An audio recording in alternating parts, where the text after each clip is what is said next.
Dus je kan perfect een competentiemanagementmodel gaan ontwikkelen. Er wordt te weinig gebruik gemaakt van subsidies. Dat bleek afgelopen week bij een infosessie van SD Works in Hasselt over subsidiemogelijkheden. Op het bedrag van de Vlaamse cofinanciering krijg je een voorschot van 70%. Ik ben ervan overtuigd dat heel veel bedrijven subsidies laten liggen omdat het veel te weinig gekend is. En dat daar noodzaak is om dat meer in beeld te krijgen. En dat eigenlijk daar veel meer communicatie en transparantie rond zou mogen zijn. Er zijn toch een aantal sites waar ik niet van op de hoogte was, die misschien toch kunnen bijdragen in ons werkveld. En een aantal dingen waarvan ik niet wist dat ze bestonden, zijn voor mij nu wel wat duidelijker geworden. Gebruik van een aantal maatregelen die gekend zijn bij de overheid, maar daarom misschien niet allemaal. We laten misschien geld liggen. Als ik zie welke mogelijkheden dat we misschien hebben, denk ik wel dat er een mogelijkheid is om dat op een kwaliteitsvolle en betaalbare manier te doen. Dus van zodra dat je dossier goedgekeurd is, krijg je eigenlijk al een deel van het geld. Het subsidielandschap binnen Vlaanderen is eigenlijk zeer gefragmenteerd en zeer divers en ook weinig gekend binnenin bedrijven. Waardoor dat het ook moeilijk is om dat in kaart te brengen en heel vaak het bedrijf er zich niet van bewust is dat het bestaat. Er zijn in Vlaanderen en Europa bijna 200 subsidiemogelijkheden.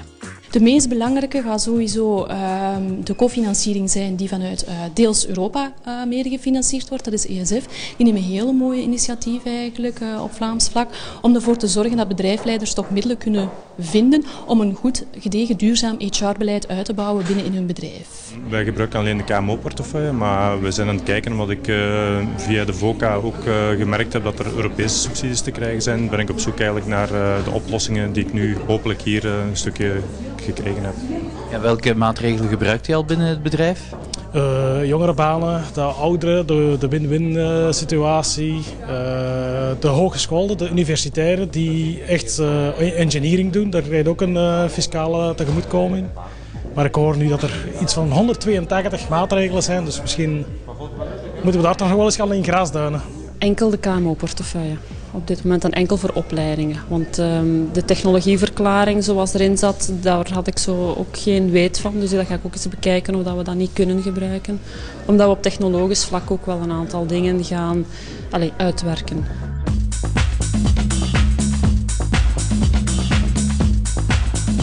Bij IS International in Hasselt heeft men wel goed gebruik gemaakt van de subsidiemogelijkheden. Het is zodat wij heel in het begin gebruik gemaakt hebben van de subsidieregeling Young Innovative Company. Wat nu overgeschakeld is naar een regeling voor het subsidiëren van onze masters, zeg maar, die met onderzoek en ontwikkeling bezig zijn. Maar we hebben ook een IWT-dossier ingediend in het verleden al. We zijn nu actief bezig met een project Crossroads in het kader van de samenwerking tussen Nederland en Vlaanderen, zeg maar. De grote investeringen die IS International de afgelopen jaren deed, konden zo voor een stuk met subsidies ondersteund worden. In ons geval gaat het toch over een 7 tot 7,5% zeg maar, van onze loonmassa op jaarbasis die we daarmee kunnen uitsparen of kunnen hergebruiken om te investeren in ons bedrijf. Dus inderdaad, dat gaat over behoorlijke bedragen.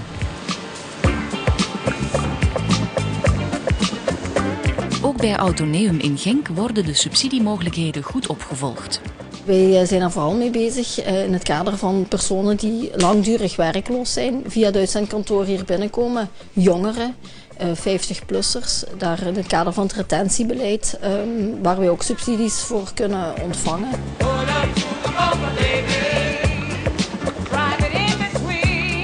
Dan hebben we het ook over diversiteit. Wij werken hier met heel veel nationaliteiten in het Genkse, wat het zeer aangenaam maakt en waar wij ook in aanmerking komen voor allerlei subsidies. Dan zijn we ook bezig met de opleidingen. Wij werken hier met mensen die laag geschoold, dus weinig tot geen opleiding hebben, maar wij willen in het kader daarvan hun toch wel van opleiding voorzien. En zo groeien die mensen hier verder in het bedrijf en krijgen ze daarvoor kansen en wij krijgen daar ook subsidies voor. Karin, in het kader van de nieuwe regering zijn er veel veranderingen omtrent subsidies. Dat is een terechte vraag niet. Daar krijgen we op dit moment heel veel vragen rond. SD Works wil als loonsecretariaat nu een extra meerwaarde bieden door de Limburgse bedrijven te helpen in een zoektocht naar subsidies. Het is zo dat wij via SD Works eigenlijk op dat pad gezet zijn, gezien het feit dat zij onze personeelsadministratie voor een groot stuk deden.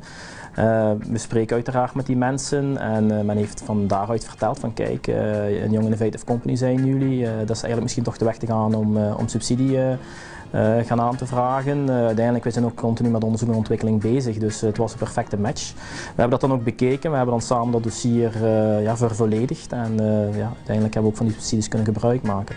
Enerzijds kunnen we die begeleiding zien op verschillende manieren. Het kan bijvoorbeeld zijn dat we een bedrijf gaan begeleiden met het vinden van bepaalde cofinancieringsbronnen die voor hen beschikbaar zijn. Maar anderzijds kan het ook zijn dat we effectief een dossier, een complex dossier van A tot Z volledig gaan initiëren en ook gaan afhandelen. En hen tijdens het proces ook helemaal gaan begeleiden om ervoor te zorgen dat het project ook goed en succesvol geïmplementeerd wordt.